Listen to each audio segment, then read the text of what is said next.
Fala galera do quinto ano, beleza? Gente, olha só, hoje na sala de aula nós começamos a corrigir esses exercícios que eu passei na semana passada, correto? Mas infelizmente 3 exercícios acabaram ficando pendentes para que a gente conseguisse corrigir. Então, uma vez que a gente conversou sobre a processual, conseguimos tirar todas as dúvidas que foram apontadas por vocês em sala de aula. Também avançamos sobre um conteúdo novo, sobre fontes energéticas não renováveis, que complementam o conteúdo visto na semana passada, né? E acabou que 3 questões ficaram de fora da nossa correção, mas não tem problema. Eu vou corrigir agora por vídeo com vocês e, de toda forma, para ficar o mais completo possível, eu vou voltar desde a questão 1 da primeira página para que não reste nenhuma dúvida com relação ao que a gente está trabalhando nesses exercícios, beleza? Vamos lá. Na página 178, nós temos a questão de número 1, que basicamente fala: relacione as duas colunas a seguir. E aí nós temos uma coluna com energia renovável, energia sustentável e energia limpa. E uma segunda coluna com textinhos aos quais nós temos que conectar a primeira coluna, certo? Então, energia renovável, como vocês conseguem ver, a gente vai conectar ao textinho que fala energia que é recolocada no meio ambiente pela própria natureza. A ideia é essa. Quando a gente estuda sobre as fontes energéticas, a gente percebe que basicamente são 2 grupos: as renováveis e as não renováveis, perfeito? Mas antes de qualquer coisa é sempre bom lembrar: toda fonte energética é renovável. A questão é que as fontes energéticas, como por exemplo petróleo, carvão, gás natural, elas se renovam, ou seja, elas voltam a aparecer no planeta caso elas acabem, depois de milhões e milhões de anos, certo? E que é um tempo que nós, seres humanos, não temos. Por isso, nós dizemos que esses recursos fósseis, essas fontes energéticas fósseis, elas acabam sendo não renováveis, porque dentro do tempo biológico da vida de um ser humano, elas não irão se renovar. Mas para o nosso planeta, que tem 4,5 bilhões de anos, isso não é nada. Entende? Então, só colocar esse ponto para vocês. E as fontes energéticas que nós chamamos de renováveis são aquelas que se renovam com muito mais rapidez, beleza? Que nós, seres humanos, conseguimos ver a renovação dessas fontes energéticas na natureza, tá? Comentário feito. Quando a gente percebe a setinha se conectando com o textinho, é exatamente isso, né? Energia renovável é o tipo de energia que a própria natureza dá conta de renová-la. Energia sustentável, e o textinho ao qual ela se liga, é energia que pode ser usada sem o risco de se esgotar, sem não comprometendo as necessidades das próximas gerações. É isso, uma energia renovável é aquela que nós conseguimos utilizar e que não irá prejudicar o futuro das gerações vindouras, das próximas gerações. Entende? Ninguém vai ter algum problema por conta do uso dessas energias. A gente corre atrás de várias, né? Solar, eólica, para tentar minimizar os impactos gerados pelo aquecimento global. Beleza? E energia limpa vai se ligar com energia que não produz gases e resíduos tóxicos e por isso tem baixo impacto ambiental. O texto é bem direto e reto. São energias que não poluem o meio ambiente ou que pelo menos poluam menos, tá? Essa é outra coisa fundamental. Não existe fonte energética que é 100% limpa. Toda fonte, absolutamente toda fonte energética, impacta o meio ambiente negativamente de alguma forma. A questão é que, assim como nós vimos na aula de hoje, essas energias, essas fontes energéticas que se propõem a ser limpas, elas impactam menos o meio ambiente do que o petróleo, do que o carvão, do que o gás natural, que são fontes energéticas tradicionais, né? E que impactam muito o meio ambiente, mas muita coisa mesmo. Tudo bem? Então, as fontes energéticas limpas são aquelas que impactam menos, né, o meio ambiente. O textinho coloca a energia que não produz gases e resíduos tóxicos. Eu não concordo tanto com esse texto, por isso que eu acabei de falar. Tá? Eu entendo a mensagem que ele traz para a gente, mas toda fonte energética, por mais que se proponha a ser limpa, ela irá impactar o meio ambiente. A questão é que energia solar, energia eólica, energia hidrelétrica, biomassa são fontes energéticas que poluem bem menos o meio ambiente do que o petróleo, o carvão e o gás natural, e que, portanto, são vistas como alternativas absolutamente necessárias para que a gente consiga minimizar os impactos gerados pelas mudanças climáticas que são consequência do aquecimento global. Tranquilidade? Então, basicamente, as setinhas se ligam dessa forma, beleza? Vamos para o número 2. De que forma as plantas podem ser fonte de energia? Dê exemplos. E aí o texto, que inclusive eu editei em sala de aula para vocês, um textinho bem parecido com isso, né? Ele vai de encontro com o desenvolvimento do biodiesel, correto? Do próprio álcool, beleza? Que basicamente nós vamos utilizar matéria orgânica para produzir produtos, né? Fontes energéticas que irão gerar energia. Então, e aí quando eu falo energia, não é só energia elétrica, né? Energia que faz, por exemplo, um carro se movimentar, pensando no álcool combustível ou até no biodiesel, tá? Para fazer com que máquinas, motores a combustão funcionem, beleza? Então é bom lembrar disso, né? Como que a biomassa ela é fundamental. O Brasil, inclusive, só a efeito de curiosidade, ele se destaca na produção de cana-de-açúcar para justamente produção de biomassa. Ou seja, estamos falando da utilização de matéria orgânica, tá? Para a geração de energia. E aí, indo para a próxima página, eu não vou digitar as respostas, porque elas estão aqui, vocês podem pausar, copiar, enfim, e a maior parte a gente já fez em sala de aula. Página 181, questão de número 1. Que tipo de energia é o biogás? E aí vem escrito aqui, ó. O biogás é um biocombustível produzido a partir da biomassa animal ou vegetal. É energia renovável, sustentável e limpa.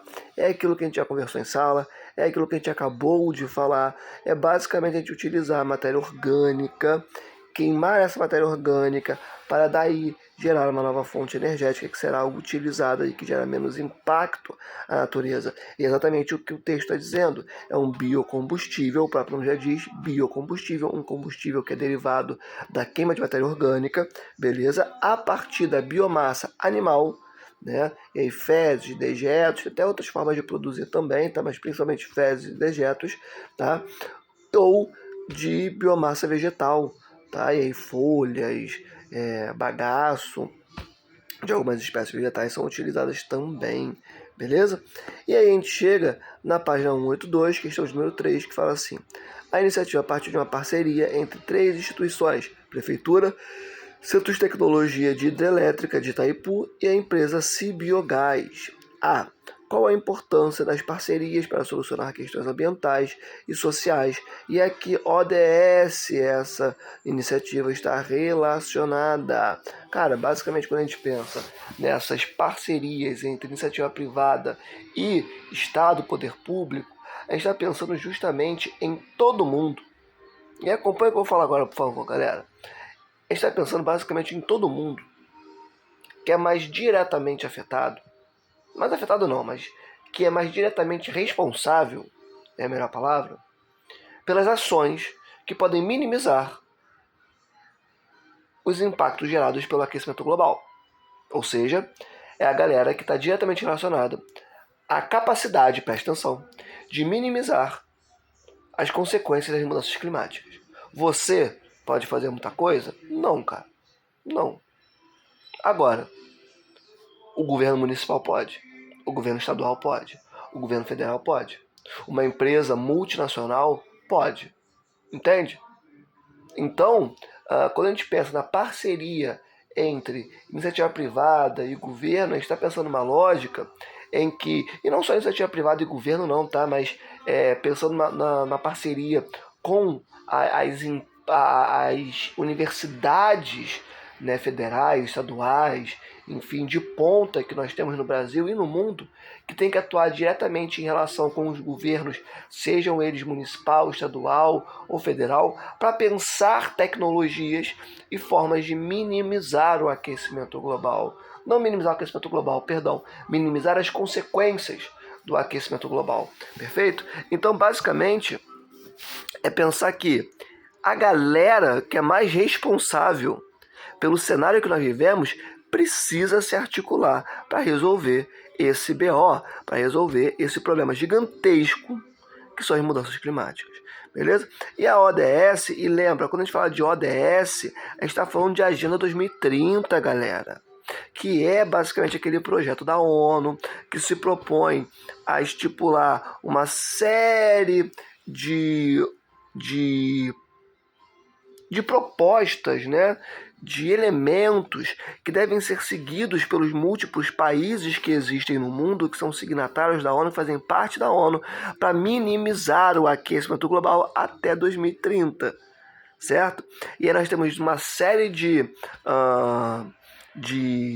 objetivos, né, ali para serem cumpridos, e cada um deles fala de alguma coisa. Por exemplo, a gente vai ter a ODS que fala sobre redução da desigualdade de gênero, né? Vamos ter a ODS que se preocupa com a redução da desigualdade, e de novo, tudo isso é formado pela ONU, Organização das Nações Unidas, porque ela entende que não simplesmente vamos melhorar a situação do mundo, né, até pensando em reduzir impactos ambientais, simplesmente mudando fonte de energia. Não, tem que pensar inclusive na qualidade de vida das pessoas, tem que pensar na redução dos preconceitos que existem na sociedade, tem que pensar na redução do número de pessoas que não têm acesso a casa, que não têm acesso a direitos básicos, beleza? Isso é a Agenda 2030, tá? E a ODS, que fala diretamente sobre as questões ambientais e a necessidade de construção de parcerias de pontes, né, entre o poder público, o poder privado, o poder público e privado com universidades, institutos de pesquisa, é de número 17, que justamente trata sobre a busca de parcerias para conseguir fazer com que todas as ODS, que são objetivos do desenvolvimento sustentável, que buscam o desenvolvimento sustentável no futuro, consigam ser contempladas, consigam ser cumpridas. Beleza? Letra B. Que benefícios essa parceria traz para o meio ambiente, para a sociedade? Múltiplos, né? Múltiplos. Se é uma parceria bem construída, pontes bem estabelecidas, está falando de um cenário onde poder público e privado podem juntos, né, contribuir para um planeta que ofereça a melhor qualidade de vida para vocês, que são o futuro, para os filhos de vocês, para os filhos dos filhos.